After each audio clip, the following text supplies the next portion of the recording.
All right. So in most relationships, there tends to be kind of a honeymoon period. So in most relationships, honeymoon period.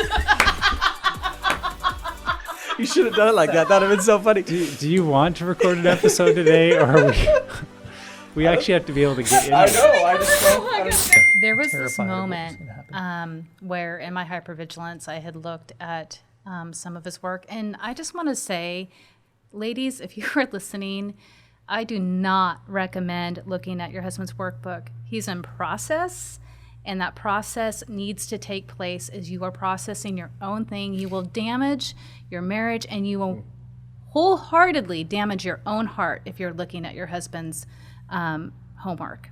I have so many regrets behind that. So I preface that with what I'm about to say.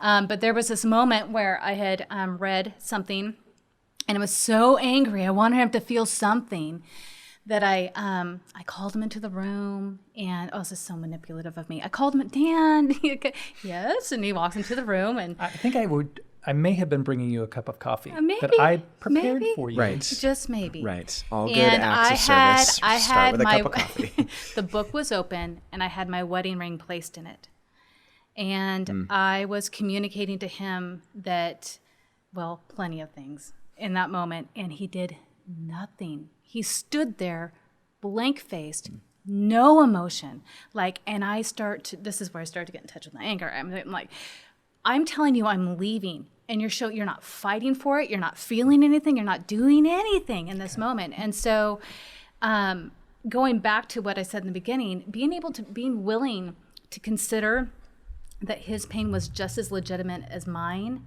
was a huge catalyst to change for me. And now I can start to see when he freezes, I can actually see his eyes darting back and forth, back and forth, back and forth, because I know that something is going on in his mind. Yeah. But I couldn't see that before. I couldn't, because all I could see was my own pain, and I wanted his responses to be a direct reflection of what I was feeling, and I couldn't make that happen. So for me, being willing to consider that there was a lot of pain going on in his life, despite the pain that he was causing me, was a huge catalyst to change for me, which pushed me into my own healing process through Betrayal and Beyond, of course. Yeah. That moment, you were talking about how there was no emotion. The emotion, or the message. There was so much emotion. There was. It The just got message locked was away. this is what I expected all along. I get it. I mean, it was delayed, but there is a breaking point for every relationship in which I am so flawed that no one wants to be with me. Now I'm in my comfortable zone. If anything, that was the comfortable zone. I'm like, the world is right again.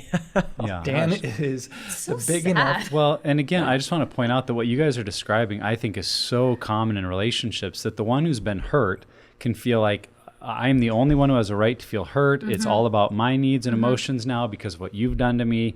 And the other person can feel that regret of like, I'm the jerk, and I have no right to feelings or desires or needs or wants. And really, while there's some truth behind those feelings, neither of those are healthy responses. That we've got to come to a place in relationships where it is okay to recognize that I've been hurt, but I'm also still aware that they have needs too. And for the other person to be able to recognize, I'm aware I have hurt them deeply, but I still have things I need to be able to express. And that doesn't make me selfish again. So that's, I think, why you're describing group is so significant and important, because without those relationships in our life to help process that, it's really, really hard to see. And I think couples get stuck in that, where the one who's trying to recover from an addiction gets lost in their kind of penance paying mode or mindset, that they don't figure out how to be a healthy person. I didn't. Right. I thought it was justified. This was happening to me. Right. And what I failed to realize was just because it was placed in my lap, it didn't remove me from the responsibility of dealing what was placed in my lap. Yeah. And I had a responsibility of how I was going to respond to him and how I was going to respond to others. I had a responsibility on changing the narrative that was running through my head, but I didn't get there right away. It took me some time. And this is where if we quit at that point, I mean, that would have been the end, but that's the testament of, you keep going. You don't just pack it in, or you don't just stop, because it would have been really easy. I was, if you'd have said, and that's it, curtain, scene. Yeah. I'm so loving this moment. I'm falling in love with you all over again. Seriously, this has been just a roller coaster of an It episode. is. But I'm just gonna say the most amazing thing. I'm gonna say it without tears. No, I'm not. Doubtful. Yeah. Yeah. Go ahead. But to be in this moment with you, Dan, to share this, to be here, to be in this office, to be doing this podcast, this is such sweet redemption. This is such a.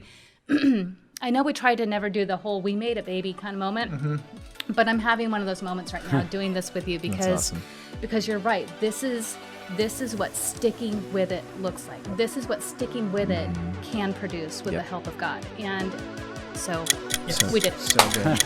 We're going to turn the cameras away now as they start to make out.